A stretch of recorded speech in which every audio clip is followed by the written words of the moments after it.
मंजिल उन्हीं को मिलती है, मंजिल उन्हीं को मिलती है जिनके सपनों में जान होती है। पंखों से कुछ नहीं होता, हौसलों से उड़ान होती है, हौसलों से उड़ान होती है। इन्हीं शब्दों के साथ आज हम रिवर्स टॉपिक में जो स्पेशल कोस्ट गार्ड के लिए है और other exam SSC GD UPP air force navy के लिए इम्पोर्टेंट है, क्योंकि रिवर्स से नंबर ऑफ क्वेश्चंस ज़्यादा पूछे जाते हैं। तो इसलिए रिवर्स टॉपिक में हमने उत्तर भारत के नदियों के विषय में चर्चा किया था कि नदियों को टू पार्ट में डिवाइड करते हैं। हमने बताया था कि नदियाँ टू पार्ट में डिवाइड होती है, एक first and second. First part में हमने उत्तर भारत की नदियाँ स्टार्ट किया था, उत्तर भारत, और सेकेंड पार्ट में दक्षिण भारत की नदियाँ। हमने फर्स्ट जो वीडियो अपलोड किया था उसमें हमने मैप के माध्यम से समझाया था कि कहाँ से उत्तर भारत की नदियाँ हैं और किस पार्ट को दक्षिण भारत की नदियाँ हैं, और उत्तर भारत की नदियाँ कहाँ कहाँ से निकली हुई है इसके विषय में हमने फर्स्ट पार्ट में चर्चा किया। हम इसका रिवीजन नोट से करेंगे क्योंकि एग्ज़ाम नज़दीक है। जो क्वेश्चन आपको अच्छा लगे उसको बार बार रिवीजन करिएगा। जो भी आईएमपी क्वेश्चन होंगे उसको हमने ज़्यादा हाईलाइट करूँगा। तो ठीक है, ज़्यादा बात न करते हुए आते हैं हम अपने टॉपिक पे। तो हम यहाँ पर अब कोसी नदी के बारे में पढ़ेंगे। एक एक नदियाँ मैंने स्टार्ट किया था। सिंधु नदी के जितने अपवाद तंत्र थे, सिंधु की जितनी सहायक नदियाँ थी उसके बारे में हमने चर्चा किया, उसके विषय में जाना।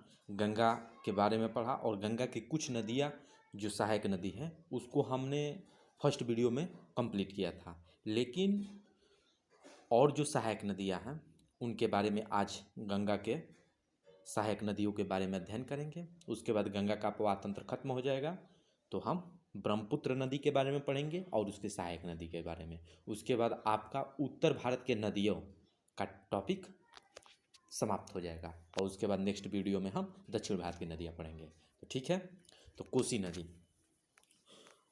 कोसी नदी कहाँ से निकलती है, इसका उद्गम स्थान पूछता है। कोसी नदी का उद्गम तो ये नेपाल, सिक्किम और तिब्बत की पहाड़ियों से निकलती है। तो यहाँ से क्वेश्चन अगर आपको फंसाना हो तो यहाँ से पूछ सकता है कि कोसी नदी कहाँ से नहीं निकलती है। ऑप्शन में दे देगा नेपाल, सिक्किम, तिब्बत और चाइना।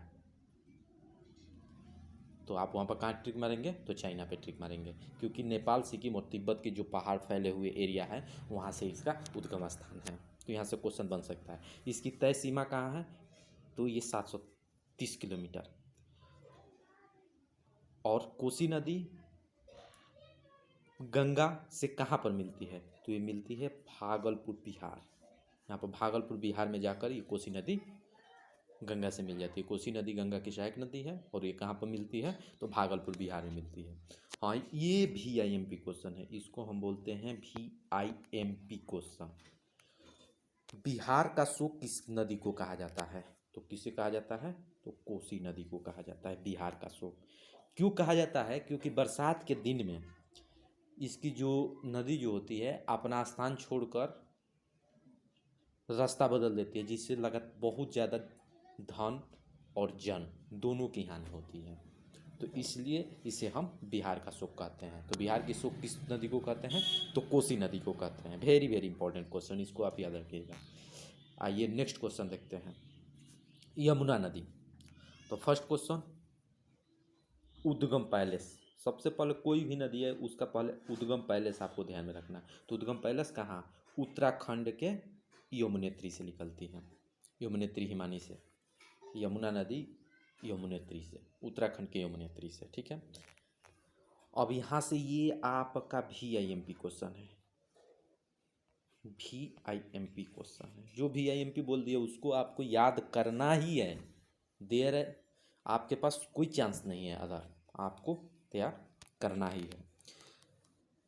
पूछ देगा क्वेश्चन कि गंगा की सबसे लंबी सहायक नदी कौन सी है, तो यमुना नदी। गंगा की सबसे लंबी सहायक नदी कौन सी है, तो यमुना नदी। और यमुना नदी कहाँ पर मिलती है, तो ये इलाहाबाद के पास प्रयाग में मिलती है। तो ये इतना इम्पोर्टेंट क्वेश्चन नहीं है। 1375 किलोमीटर की जब दूरी तय करके आती है तो यमुना नदी जाकर वहीं इलाहाबाद में मिल जाती है, लेकिन ये इम्पोर्टेंट क्वेश्चन नहीं है। अब देखिए चंबल नदी। चंबल नदी कहाँ से निकलती है? तो महू के पास से जानापाव पर्वत से निकलती है, मध्य प्रदेश के महू के पास जानापाव पर्वत से। तो ये क्वेश्चन इंपॉर्टेंट है आपका कि चंबल नदी कहाँ से निकलती है, तो मध्य प्रदेश के पास जानापाव पर्वत से। और ये भी क्वेश्चन आपका इम्पोर्टेंट है, इम्पोर्टेंट नहीं करेंगे हम, इसे VIMP में रखेंगे, वेरी वेरी इंपॉर्टेंट में पूछ देगा ये क्वेश्चन। राजस्थान की एकमात्र सादा नीरा नदी कौन सी है? तो वो आपका चंबल नदी है। That is important question. Next question कि यह कहाँ पर मिलती है यमुना नदी से? तो ईटवा, उत्तर प्रदेश के ईटवा में मिलती है। तो वो इतना इंपॉर्टेंट क्वेश्चन नहीं है। सबसे मेन इंपॉर्टेंट दो यहाँ से क्वेश्चन बनेगा। फर्स्ट, कहाँ से निकलती है? तो मध्य प्रदेश के महू के पास जानापाव पर्वत से निकलती है। और सेकंड, यह राजस्थान की एकमात्र सादा नीरा नदी है। चंबल नदी से दो क्वेश्चन अगर एग्जाम में पूछेगा तो यहीं से पूछेगा। ठीक है, ये थोड़ी सी, ये जो क्वेश्चन है आपका थर्ड पॉइंट, ये थोड़ा सा टफ है, टफ। तो ये एग्ज़ाम में इसके आने की संभावना बहुत कम है। ये हाई लेवल का क्वेश्चन यहाँ से हो गया, तो इसको आप ध्यान में ना रखिए। आपको दो ये क्वेश्चन यहाँ से इंपॉर्टेंट बनेगा, इसी दो क्वेश्चन को आप याद रखिए चंबल नदी से। नेक्स्ट देखिए सोन नदी। सोन नदी कहाँ से निकलती है? तो अमरकंटक की पहाड़ी से निकलती है, अमरकंटक की पहाड़ी से निकलती है। और यहाँ से एक और क्वेश्चन बनता है, अमरकंटक की पहाड़ी से सिर्फ दो मुख्य नदियाँ निकलती है, कौन कौन सी? एक है सोन नदी, एक है नर्मदा नदी। अमरकंटक के पहाड़ी से ही ये दोनों नदियाँ निकलती हैं। तो आइए अब नेक्स्ट देखते हैं। सोन नदी की लंबाई 780 किलोमीटर है, ये 780 किलोमीटर है। और ये गंगा नदी से आकर पटना में दान मिल जाती है। तो उतना इम्पोर्टेंट क्वेश्चन नहीं है। नेक्स्ट देखिए, जो इम्पोर्टेंट नहीं है केवल उसको आप देख लीजिए, आज जो इम्पोर्टेंट है उसके आगे मैंने टिक कर दिया है। ठीक है, अब आइए दामोदर नदी। ये दामोदर नदी से क्वेश्चन इंपॉर्टेंट पूछता है। फर्स्ट, कि दामोदर नदी कहाँ से निकलती है? तो ये छोटा नागपुर के पठार से निकलती है। That is important question. कहाँ से? छोटा नागपुर के पठार से। और ये नेक्स्ट क्वेश्चन देखिए, सेकंड पॉइंट उतना इम्पोर्टेंट नहीं है।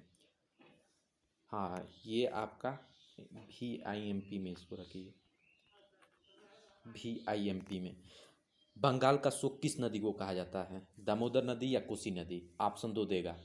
तो कोसी नदी बिहार का शोक है और दामोदर नदी बंगाल का शोक है। तो वेरी वेरी इंपॉर्टेंट, याद रखिएगा। दामोदर नदी कहाँ की शोक है? तो बंगाल का। बंगाल का शोक किस नदी को कहा जाता है? तो दामोदर नदी का। सेम कंडीशन कोसी नदी वाली ही होती है। जैसे कोसी नदी बाढ़ के समय अपना पथ बदल कर ज़्यादा जन व धन की हानि करती है, इसलिए उसे बिहार का शोक कहते हैं। सेम कंडीशन आपका दामोदर नदी के साथ होता है, वो भी बरसात के समय में अपना मार्ग चेंज कर देती है और बहुत ज़्यादा जन एवं धन की हानि करती है, इसलिए इसे बंगाल का शोक कहते हैं। अब नेक्स्ट क्वेश्चन देखिए, अब आ जाते हैं थर्ड, ब्रह्मपुत्र का प्रवाह तंत्र।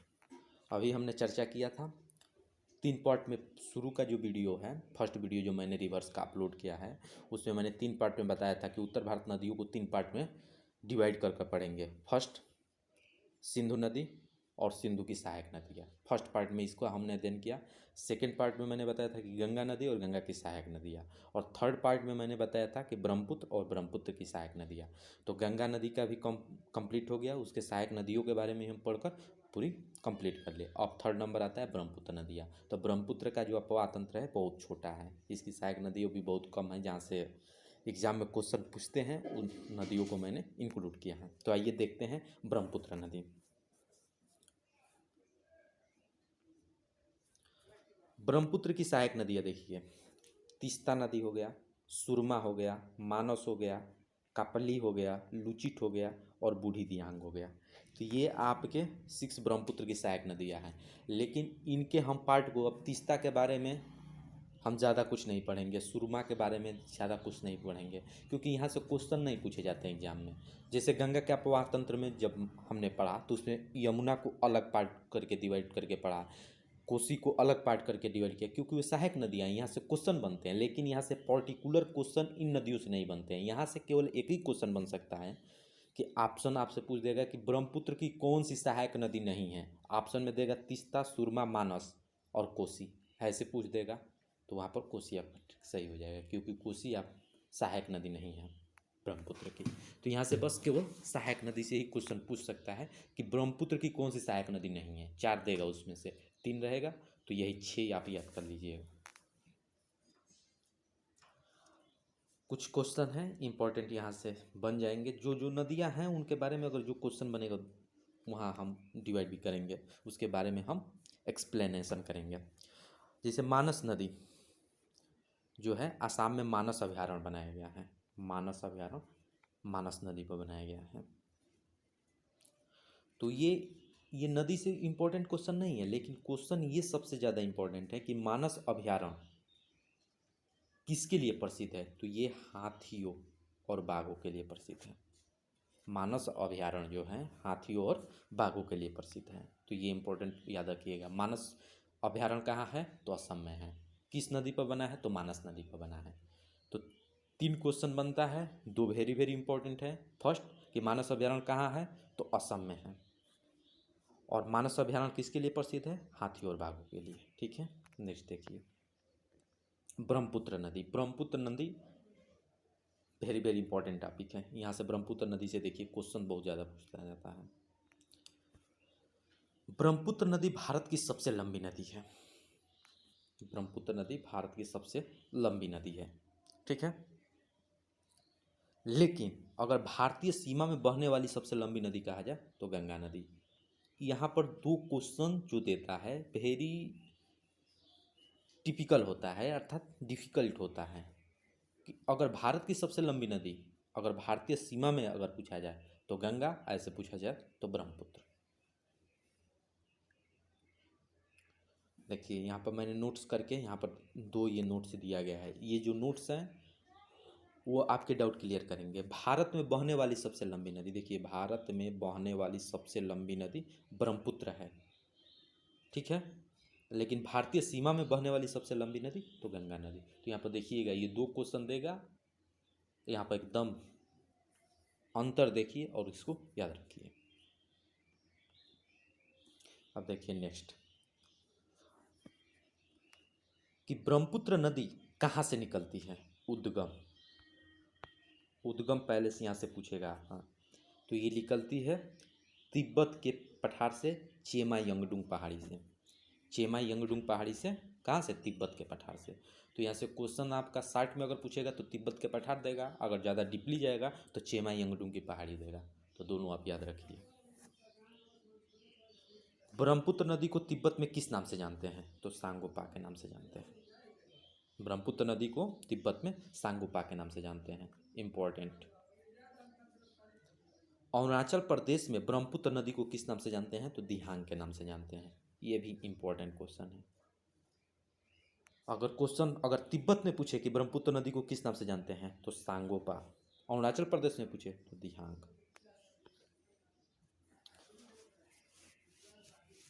और असम में ब्रह्मपुत्र नदी को किस नाम से जानते हैं, तो ब्रह्मपुत्र के ही नाम से जानते हैं। तो कन्फ्यूजन करने के लिए वहाँ पर दे देगा, आपका पूछ देगा कि असम में ब्रह्मपुत्र नदी को किस नाम से जानते हैं, तो ऑप्शन में दे देगा दिहांग, सांगोपा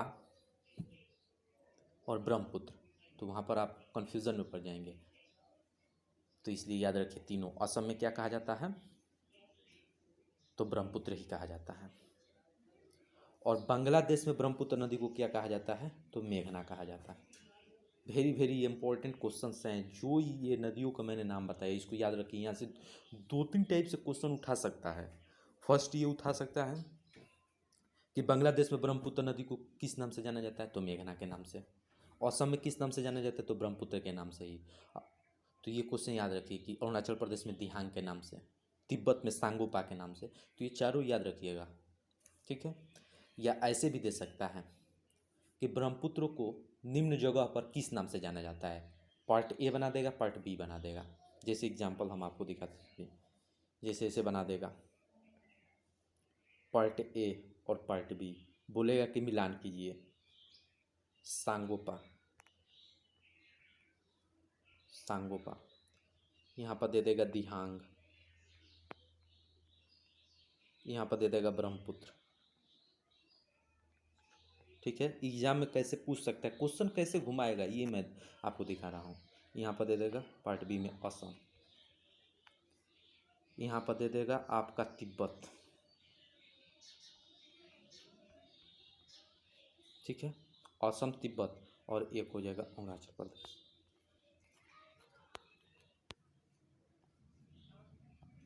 ऐसे क्वेश्चन आपका दे देगा, अभी तक आया नहीं है लेकिन कैसे ऐसे क्वेश्चन को घुमा सकता है। हमें आगे कैसे क्वेश्चन पूछेगा इसके लिए हमें तैयार रहना होगा। तो आपको ऐसे क्वेश्चन दे देगा। तो सांगोपा को तिब्बत से मिलाएंगे, दिहांग को अरुणाचल प्रदेश से, ब्रह्मपुत्र को असम से।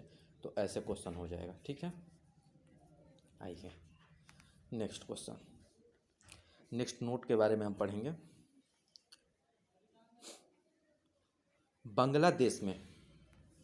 बांग्लादेश में विश्व के सबसे बड़ी डेल्टा का निर्माण कौन दो नदियाँ करती हैं? ऑप्शन में दे देगा गंगा नदी, ब्रह्मपुत्र नदी, गंगा नदी, कोसी नदी, ऐसे ऑप्शन में देगा। तो आपका कौन सी है? तो वो है आपका गंगा नदी और ब्रह्मपुत्र नदी। बांग्लादेश में विश्व के सबसे बड़े डेल्टे का निर्माण करती है। ठीक है, तो बस इतना ही आज हम रखते हैं। और आज आपका उत्तर भारत की नदियाँ कंप्लीट हुआ। उत्तर भारत की नदियाँ कंप्लीट हो गया। अब हम कल नेक्स्ट डे क्या करेंगे? नेक्स्ट डे हमें क्या करना है? तो दक्षिण भारत की नदियों को हमको पढ़ना है। दक्षिण भारत की नदियों हम पढ़ेंगे। तो ठीक है, that's all. Thank you, thank you.